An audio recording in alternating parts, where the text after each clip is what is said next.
sababtoo tahay meeshaan waxaa u malaysaa inay habeen maalin waxay tahay lama kala sheegi karo waddankan aan joogno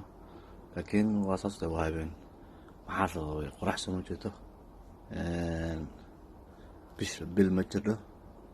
waxa sababa waxay tahay oo yacni iftiinku dhulka dhan ka dhigay waa barafka dhulka yaala guryaha korkooda saaran iyo cirkiyo cayaaryaamo iyo daruur cad ay saaran tahay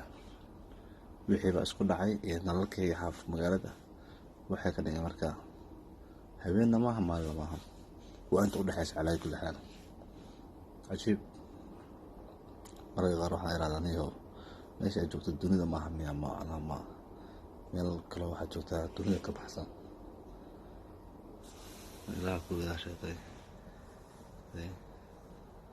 waxaas dee baraf macal balokoonka bii saaran yahay cajiib ilaahooda inuu waaxido